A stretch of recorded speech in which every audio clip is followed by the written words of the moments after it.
The perfect house, the perfect vacation, the perfect job, the perfect spouse. No, I'm not trying to make rhymes here. I'm talking about perfection. It's not possible. Today, we learn more about perfectionism.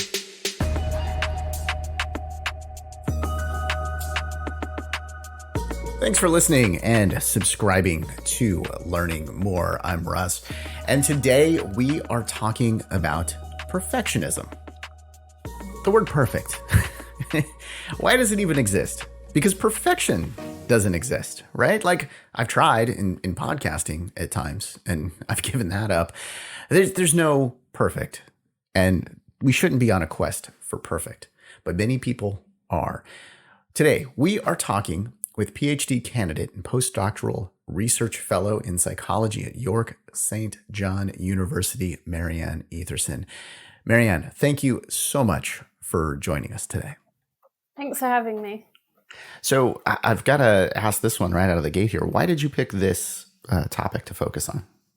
So basically, I was an undergraduate student and I saw a list of dissertation topics and I came across perfectionism, and I had never actually heard of that before at the time, but I thought this just describes me completely, unfortunately. So ever since then, I've just been researching. About 5 years later, I'm still researching it. So. I think that makes great research if it's something that you can relate to. What were the traits that you saw? I was extremely self-critical, set irrational standards. Always wanted to do my best, but almost to an extent where it hindered me. And I did suffer from a lot of the negative outcomes that perfectionists suffer from, such as mental health outcomes. So I do realize the destructiveness of the trait. Oh, okay. So let's dig into that a little bit. What are some of the mental health outcomes that is brought on by perfectionism? Perfectionism can lead to a whole host of outcomes. So anxiety, depression, eating disorder symptoms, and even suicide ideation. And some of the research that you did specifically focused on adolescent females. Can you tell us a little about that research? Yes, so we researched adolescent females' levels of perfectionism, depressive symptoms, body appreciation, and negative social comparisons in social media. So this is believed to be a particularly harmful group that are exposed to the negative outcomes of social comparisons in social media. And we found that those who are particularly vulnerable are self-critical perfectionists who experience greater levels of depressive symptoms and lower body appreciation. But when they make negative social comparisons in social media, they're more prone to the harmful effects of social media than non-perfectionists. And, you know, this sounds like the arguments that they had back in the 90s, early 2000s about magazines, you know, pre-internet days, pre-social media days. They talked about the models on the cover of magazines or the celebrities on the cover of magazines, how they were heavily photoshopped, and it created this unrealistic body image for a person. Now, those filters are available on our phones, right? So we can post a better looking version of ourselves on social media because of these filters. I say better looking because I'm looking at my photos and I do the filters, but we're posting these photos online. And now instead of seeing people and celebrities and from, you know, magazines, we're seeing our friends, right? Yeah. So isn't that creating a much closer to home problem? And social media is just so pervasive. We can reach out for our phone at any time of the day. And like you said, when we're comparing ourselves to our peers, we're seeing their lives and we're seeing the best part of their lives, and we're comparing our reality to their best part of their lives, which is why it's so detrimental. Oh, yeah. And, you know, we touched on that a little last week as well on our social media and mental health episode. Make sure you listen to that. I'll put a link in the description so we can even dig further into that. But we'll continue to dig further a little into social media on this episode as well. But first, I want to understand the traits of perfectionism. What are the traits? So the core feature of perfectionism is self-criticism. So it also contains irrational standards, the setting of irrational standards instead of just high standards or striving for excellence or conscientiousness. And that's why perfectionism is so harmful. Yeah. And, looking at comments online, right? Like whether it be social media or Yelp, right? A review about a restaurant. I think we always have to remember that comment and that message that person is saying says more about them than about us, right? Like the 1-star reviews on Yelp. Well, maybe that restaurant wasn't meant for that person. Maybe the photo that you posted on Instagram was not meant for that person. And that comment says more about them than about you. And I think that is a tough point to get across and a tough place to get to for many people on social media. Now, you looked at female adolescents. That's where your research was. Did you find benefits to social media? Because we hear so many negatives about social media when it comes to adolescents. So social media can have some benefits, definitely connecting with others, particularly in the lockdowns when adolescent girls wouldn't have been able to see their friends. There's going to be some benefits to connecting to others on social media. But ultimately, it's how they use social media that determines whether it's harmful or not. So are they making comparisons with each other? And are they experiencing anxiety, insecurities from the comparisons they're making? So ultimately, it depends how you use social media.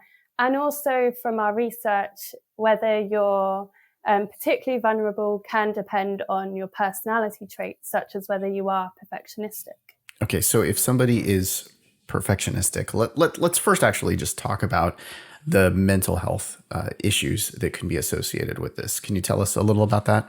Yeah, definitely. So in terms of feeling like we're never good enough, feeling like we're not able to meet the standards that we set for ourselves or others, causes a lot of anxiety, depressive thoughts, etc. Perfectionists have an underlying sense of inferiority, so they never feel like they're good enough, and it's no surprise that they experience these mental health outcomes.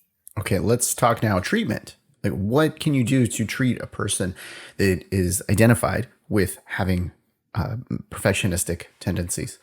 So in terms of perfectionism, we need to learn how to give ourselves the approval which we seek from others. We need to give ourselves more self-compassion, and we need to stop the all or nothing and black and white thinking. So perfectionists view either two extremes. So it's either perfection or a total failure. They can't see the gray area in the middle. And that's why it's so detrimental, because a failure doesn't mean they are completely worthless. And they fail to see that. You picked this topic because you had recognized this in yourself. So how is it going with you? So as I've got older and throughout my research, I realize how destructive perfectionism can be. And I think I am really learning that I'm not seeking validation from other people. I'm giving it to myself now, and I'm much less self-critical. And I realize that I can strive for excellence without needing it to be perfection and experiencing the harmful effects that I used to experience. Nice. And I've got to say, you're doing something, you're a PhD student, right? Yeah. That's hard. I mean, it definitely is an environment which can sort of induce perfectionism because you are striving for goals that never seem enough, and you can always do more in your research, and you can always spend more time researching. So it's important. I mean, one thing I do find difficult is taking time to just rest and not feeling guilty about that. So I think that is one thing that I need to work on. Yeah. Well, and that, like, man, I've done so many like different interviews where that particular thing has come up in talking with people where it's like, take a break. Yeah. It always helps. But that could be so hard in a PhD program because you want to get it done. You want to do it great. You want to do all of these different things. So it seems like that would be particularly tough. Do you see now, you're looking at your peers, you're looking at people that are also in PhD programs. Do you see a lot of perfectionism tendencies for people that are in those types of programs?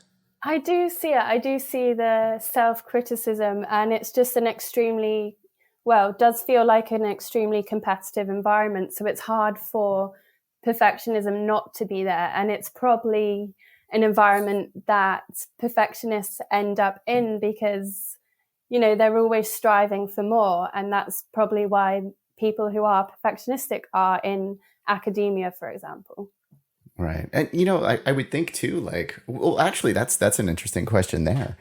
Okay, a lot of fall into academia. Do you see other areas where perfectionists are kind of headed? Like, I would think, but perhaps politics? Are there other industries or other career types that you've seen that perfectionism might head towards? I would say any career type that's maybe looked favorably by others, or maybe where other people's parents want them to be in a certain career because they're trying to gain approval from others. So, for example, medicine can be one example. But I think the difference with academia is that you can always do more outside of your time spent. So that's why you see a lot of students working evenings and weekends. And I think that's what is really harmful. Yeah. And, you know, on top of that, you know, working for their education, they're also a lot of times working a job. I remember going through college and I had the radio station that I was working for in the morning, the college radio station. I do the morning news at like 5 a.m. or 6 a.m, something along those lines. It felt like it was 2 a.m. And then I did all my classes. And there were days where I was on campus from 5 a.m. until 5 p.m. And then I would go, you know, work a night job. It's rough going through all that. And I guess there's a weird line between being driven for success and perfectionism. And there's also kind of how we were raised. I want to get into that a little bit about the parenting side of this. But first, we're going to take a short break. When we come back, we'll talk more about perfectionism. If you enjoy history, maybe you're just feeling a little nostalgic, or you wonder who's having a birthday today, or maybe you need a reason to celebrate. Well, we've got the perfect podcast for you. It is called This Is Today. And each and every day, we talk about the historic events, celebrity birthdays. We also talk about whatever is going on today. There's always something to celebrate when you listen to This Is Today. And at just 10 minutes each day, you can make it a daily habit. You can even add it to your Alexa Flash briefing. Click the link in the description or just search in your favorite podcast app for This Is Today. Oh yeah, This Is Today, that other podcast that I host. Be sure to check that one out. It is a lot of fun. And you know, it actually, that podcast, what's interesting about it is when I first started it, I really tried to edit a ton, right? To be perfect in a way, right? Like chasing after this perfect episode. And at one point I realized these episodes are never going to be perfect, especially if I'm hosting them. No, they're not going to be perfect. There's no way that they can be. And the thing was, once I realized that, and I even started to leave in mistakes, right? I'd make some sort of error and it's like, you know what? I'm just going to leave that in. And I'm actually going to call that error out. I'm going to tell people, hey, I just made a mistake. Once I started doing that, it made it so much more fun. And, you know, I say this many times. I am not a doctor. I know what worked for me on this, though. I sort of stopped caring. You know, it actually, I care a ton about that podcast. I care a ton about getting, you know, the information accurate. But as far as my delivery, that's where I stopped caring and I started having fun. I just flipped the switch. And man, doing that podcast now is so much more fun, as is doing this podcast. It's like I've given myself the freedom to make mistakes. And it's totally worked for me. I don't know if that's something that you can do or something that is going to help you. I'm just telling you, I know that it's helped me a ton, and I love doing these so much more now that I've given myself that freedom to make mistakes and know that the final product is just not going to be perfect. I'm joined today by Marianne Etherson. She's a Ph.D. candidate and Post-Doctoral Research Fellow in Psychology at York St. John University, and we are talking about perfectionism. Before the break, got into kids a little bit, and I'd like to talk about that from the parent's perspective. If we start to see perfectionistic, see, I'm going to leave that mistake in, perfectionistic tendencies in our kids, what do we do about it? Yeah, so I think parents need to make sure that they don't change their behaviors on whether a child is successful or fails, and teach children that growth is really important, and growth comes from failure, for example. So not changing their behaviors or giving more love or approval when they're successful is a way that we can prevent perfectionism. And what about for social media? What should parents do there? For parents, I think they should have conversations with their children about use of social media, the harmful effects, help them to realize that social media can be detrimental. It's showing people's perfect lives and, the best parts of people's lives. So I think just speaking with their adolescent children about that and making sure that adolescents don't use social media to gain approval and validation from others. And now adolescents, they have a tendency not to listen to the parents. So let's have them listen to you. What would you say to them? So in terms of social media, I have a few tips for adolescent girls. So I think the more obvious one is that they can spend more time offline. So focusing on the present, being mindful, embracing their relationships with others is really important, because they're looking at other people's lives a lot of the time and not focusing on their own lives. Also, another suggestion is to, have greater control of what we see on social media. So unfollow and mute accounts that are triggering to them. And also, importantly to perfectionists and both adolescent girls, is just to foster greater self-compassion and self-acceptance, particularly in this group that are particularly vulnerable to a number of outcomes. Yeah. And let's dig a little deeper on that. How? I mean, it's something that you have to learn over time with your relationship with yourself, and it won't be a quick fix in terms of being less self-critical and more self-compassionate. It's something that you really have to practice every day, and just not being harsh on yourself and really cultivating a better relationship with yourself. Thinking about this from the parents' side, right? There's certain things that you shouldn't say to your kid, right? Like, you're being a bad kid, or stop being shy, or stop being quiet, or you're being so dramatic. Things like that, we learn not to say to our kids. Should we maybe start taking out the word perfect? So yeah, it's an interesting question. So I think it is something that we should perhaps not be using, that things should be perfect, because really perfection doesn't exist. So not using this word, I think, can definitely perhaps help in the future. Yeah. Yeah. And, I mentioned a couple of other phrases. I've got this article that I found online. I'm going to add that to the links of the podcast for parents listening. 25 things that parents should never say to their kids. Check that out as well. All right. Marianne, what is next for you? So my research at the moment is actually focusing on some of the darker outcomes of perfectionism. So I'm looking at depressive symptoms and suicide ideation. And I find that those who are perfectionistic are likely to be socially disconnected from others, perceive that they don't matter, and that's what's leading them to experience these dark outcomes. Oh, okay. Well, once you're done with that, we've got to bring you back. Now, and once you're done with the research, what is next for you personally? What's going on? So I'm currently looking for postdocs, and so depends on that, really. Awesome. All right. Well, hey, best of luck on that. And I want to thank you so much for joining us today and helping us learn more about perfectionism. Thank you, Marianne. Thanks for having me. And thank you for listening and subscribing to Learning More. We encourage you, and thank you for rating the podcast and sharing it with friends. As with any podcast that gives medical or legal opinion, the information is not meant to substitute professional advice, and we encourage you to consult a professional to discuss your exact needs. I invite you to check out our daily podcast. I talked about it earlier, gave you a little insight into my thinking on this today.